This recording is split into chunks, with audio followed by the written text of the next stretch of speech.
life in terms of religion. I love the feeling of intentionally doing good and being intentional about the way that I spend my time in order to have good. And honestly, her answer is kind of inspiring, and it is the answer that I hope people of religions can aspire to have. That really matter. The way that you're actually impacting the world. You get so caught up in beauty, you get so caught up in clothes, you get so caught up in all of these ridiculous things that you forget what truly matters in life. Change them as trends change within society. I have personally experienced the emptiness of that. I have personally experienced the emptiness of living in a society as a female that tells you that you need to wear makeup in order to be beautiful, that you need to wear makeup in order to be valued. And I have thought, you know what? Stuff this. So when Islam tells me that I don't and shouldn't be doing this, and Islam is restricting me in these areas, do I see the wisdom behind it? Yeah, I do. Do I think that that is something that further fulfills me? Yeah, I do. Yes, living life constantly obsessed with beauty and fashion can be so empty, but looking at your channel and your lifestyle, you have just found workarounds in your life rather than actually not obsessing over fashion and beauty. You're just doing these things in an Islamically permissible way. When I study people,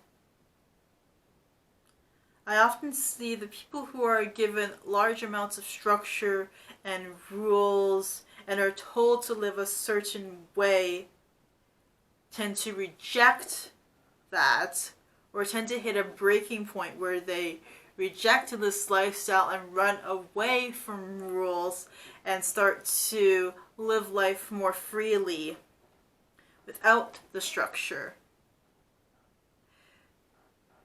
But when people grow up without rules, without structure, and are often told they can do anything, and they live a very reckless life, their life often starts to demand structure. And this is when they turn to things like religion.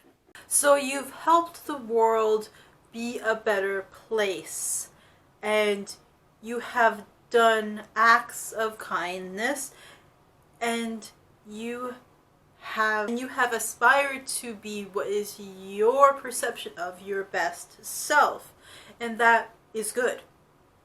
But for me, the way I can be my best self is for me to simply be true to myself.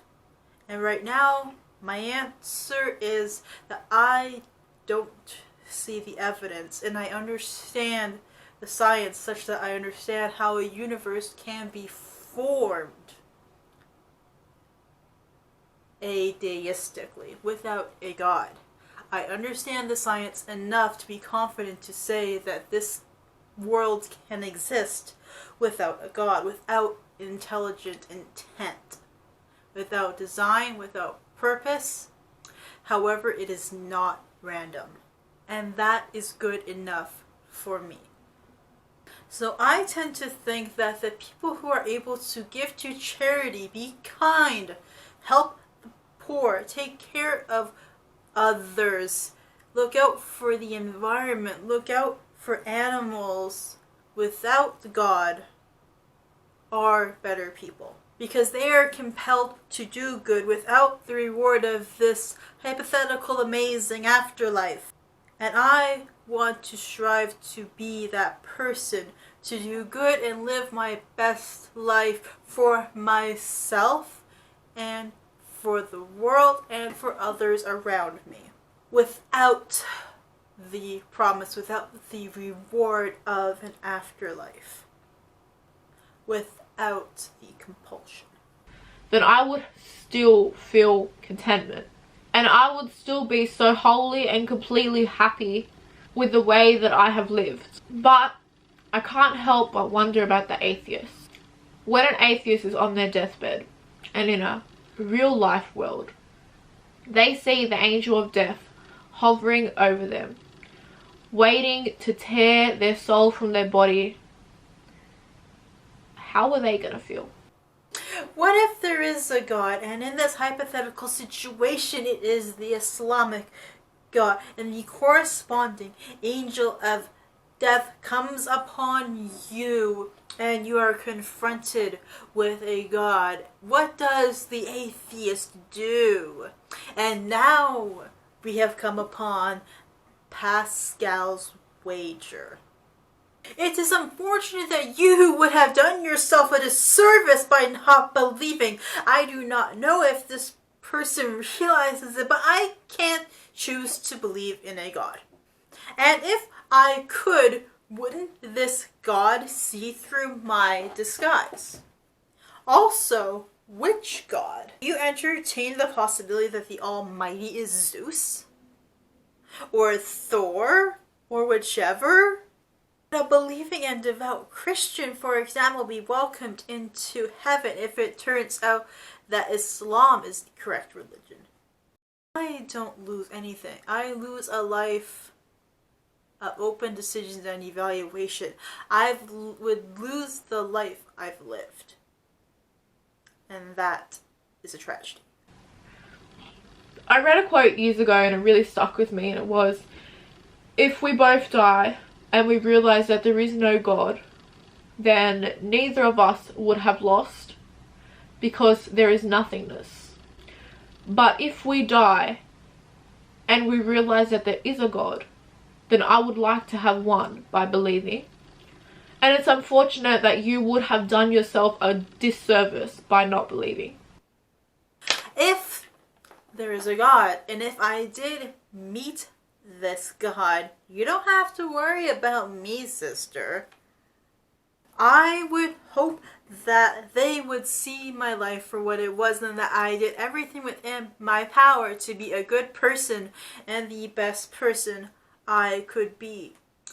I love people, and I desired to be good for myself and for others around me, and that gave me joy and fulfillment and purpose. I strove to understand the world in the best way I knew how, and I strove to see beauty and purpose in everything I did. And I would hope that God would see that I strive to be the best person I could be, given my circumstances, and given the mind that He gave me. And any God that was not merciful enough to pardon me from an eternal torture where my skin would be ripped off and put back on and burned off again, or whatever the terrible hell is. If this God was not merciful to me, He is not worth my time. He would not be worth the worship. And I don't know. That's just my answer to that question.